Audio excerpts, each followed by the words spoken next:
Welcome back, viewers at home. Tonight we are joined by Regorapetse, the courageous founder of She Speaks South Africa. After conquering her own personal battle with stage 3 breast cancer that later progressed to stage 4, she has committed herself to empowering women rise above their struggles and embrace their strength and healing.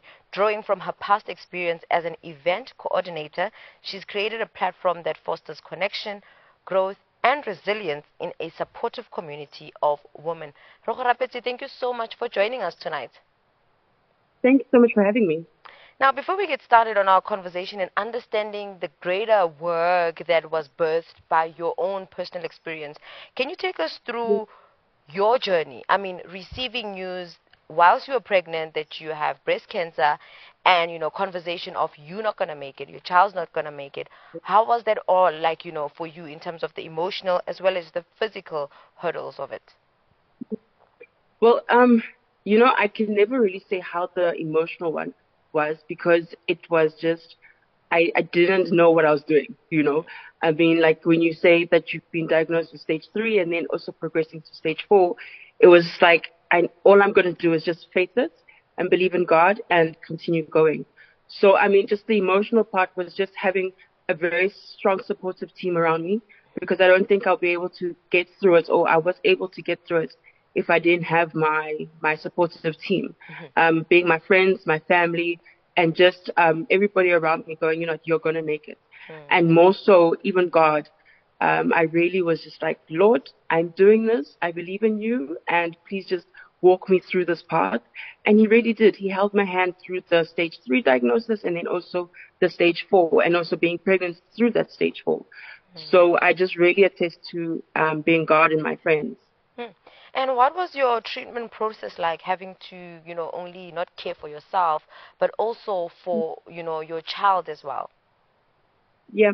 So when we did when it went to stage 4, I really sat down with my oncologist, my gynecologist, and my cardiologist because they also found out that I had heart failure. Oh, wow. So a normal heart beats at 70%, so mine was beating at 30%. And we really had to sit down and look at how are we going to, go through this. Because obviously at first my gynecologist was like, look, even though outside you look healthy, but you must remember inside, Jack, you are failing. And he looked at me and said, look, we can really take a chance, but I would advise to actually abort the child. And I just said, what, I don't believe in abortion, and I would love to chance it. My oncologist, she was like, look, I've had like 3 people that went through the same thing. One of them passed away, another one that their child and the mother passed away, and then another one, they made it. So what do you think? What do you want to do? And I said, what, I would love to try. So with regards to the chemotherapy, she decided then let's not have one that will maybe have like a bad effect on the child. So it was the chemotherapy that I have, and then also obviously the vitamins, walking, exercising, and all of that to make sure that I am strong enough to actually go through it. Now, you now founded a very beautiful organization, She Speaks South Africa. After, your journey with being diagnosed, I think a lot of people would want to just simmer in their own journey and not having to relive it through other people's stories. What then made you or motivated you to start She Speaks SA? Okay. Well, I must be honest, it was God. One day I had a dream, and even the name of the foundation, She Speaks, it was really just him saying, look, this is what you need to start. Because one thing that I went through is not having a supportive team that have gone through the journey. Because funny enough, here in South Africa, it's not necessarily accepted for you to do chemotherapy and be pregnant, but more so in America. So it was really hard for me to find a platform that was like, okay, this is your diagnosis and you want to go through it, so let's support you. So because I didn't have that, I actually really wanted to do that platform for other people that are also going through the same thing. The biggest thing is that even though I had a support system that held me, was there for me, not having somebody that also understands what I'm going through was, I think, the most hardest thing, and also made me feel very alone. So I just said, if God is really saying I must do this, then obviously there is a reason for it.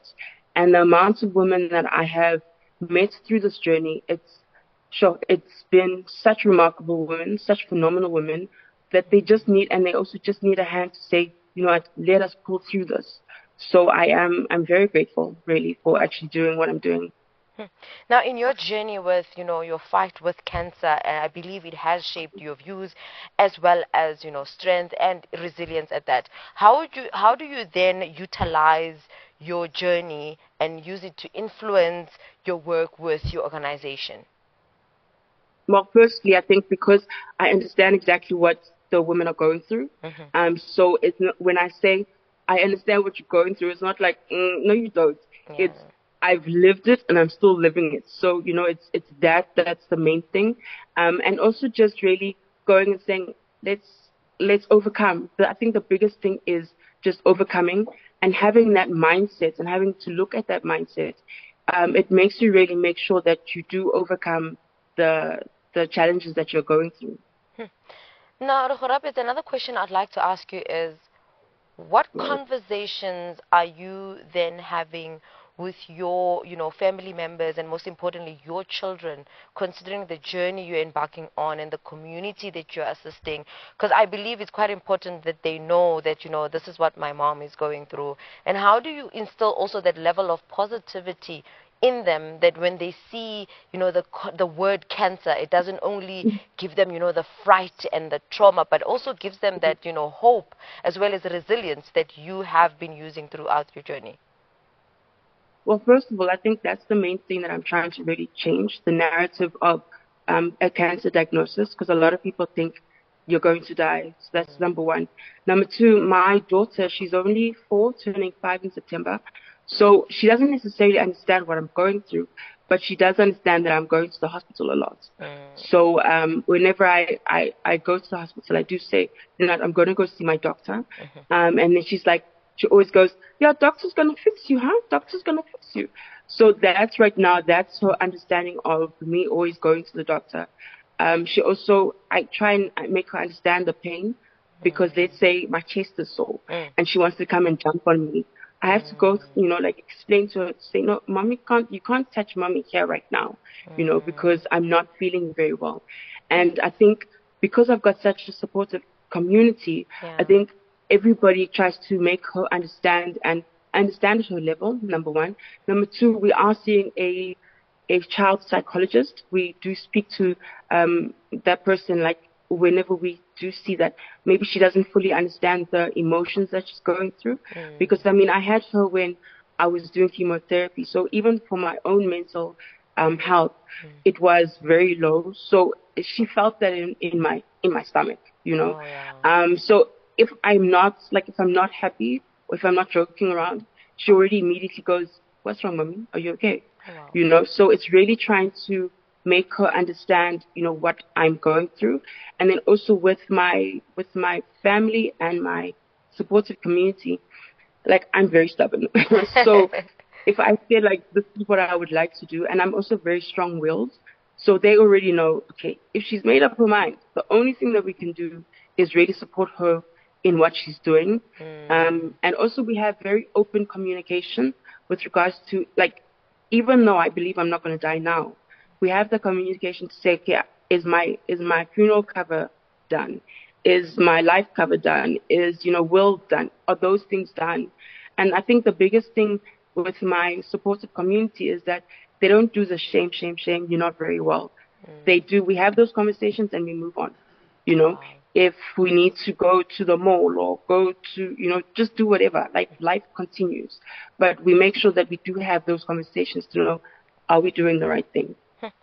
Now, with your organization, I believe it will be a legacy that really will live on. And I'm just praying that God grants you a journey full of ease and strength and, sun shines at that. Just coming back to your organization in question, She Speaks South Africa, what are some of the ways does the organization provide support and resources for women in ensuring that they are heard, they are valued, and also empowered? Okay. So we do have my website. It's www.shespeakssa.org. And then also, obviously, on our social sites, we do put information with regards to, like, because I look at a holistic healing. So we look at your mind, your body, and your faith. So we do put information on the website with regards to those three tiers. Then also something that's very supportive with the ladies. We do have a WhatsApp groups. Okay. So that one, we have time to speak to each other with regards to what's everybody's going through, and I also put more information, like more in-depth information with regards to like how can you exercise, how to eat, what you need to do, to like how to make your meals. Also in sense of like scriptures, if they do believe in God, because I do know that not everybody believes in God. But I mean, I always say if you're not rooted in something, you're gonna fall for everything. So if it's just deeply rooted in God, or like a faith, just how you look at your faith. So we also put that information there. And I think the WhatsApp groups are more important to them because it's like that you're able to speak to other ladies easily. And also I really make myself available. Like if they've got a problem, I say, it doesn't matter what time it is, because I know that at night when everybody's sleeping and it's dark, that's when you start thinking about everything that's going on. So I do go and say, if you need to speak to someone and you need to speak to me, then you've got my WhatsApp number. Let's speak. Because I think even with me, I always wanted somebody that I could speak to, and they wouldn't see me as a cancer patient. They would see me as a person.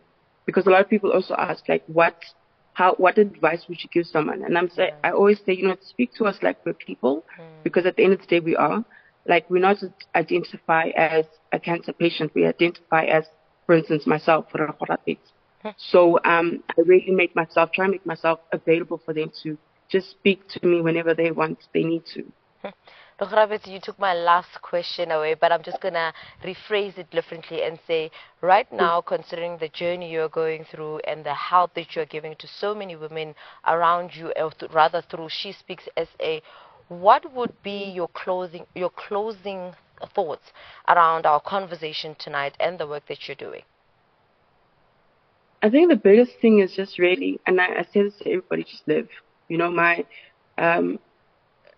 Like, don't look at your challenges and say, I've only got however long to live, if a doctor has given you a certain amount of days to live.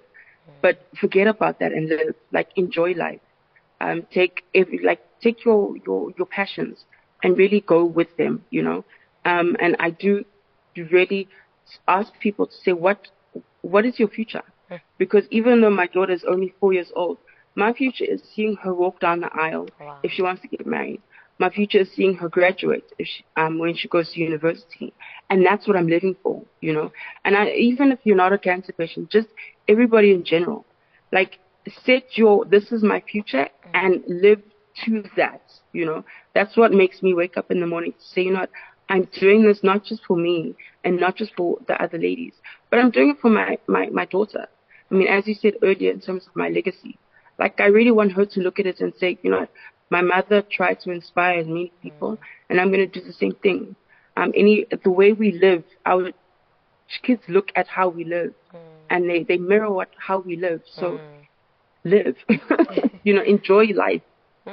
Regorapetse, thank you so much, for coming in tonight and really being vulnerable with us and really taking us through your journey and really giving us that hope to say, one, we shouldn't look at all individuals who are going through this fight as patients, but rather looking them as who they are before their diagnosis, to say, tonight we are looking at you as Regorapetse and not Regorapetse or the cancer patient at that. And we really pray that, God continues to take you through this journey with so much strength and resilience, because you're not only doing it for yourself, you're doing it for many women who are like you and who are going through the same thing you're going through. And thank you so much once again. Thank you so much. Thank you for the opportunity. Viewers at home, that was a lovely, insightful conversation and hope-filling conversation at that with Regorapetse, who is the founder of She Speaks South Africa. Make sure you do hit them up on their socials. If you're someone who probably has a family member or you're someone who's actually going through the fight herself, make sure you do make contact with them and see how they can assist you in ways that you need assistance from.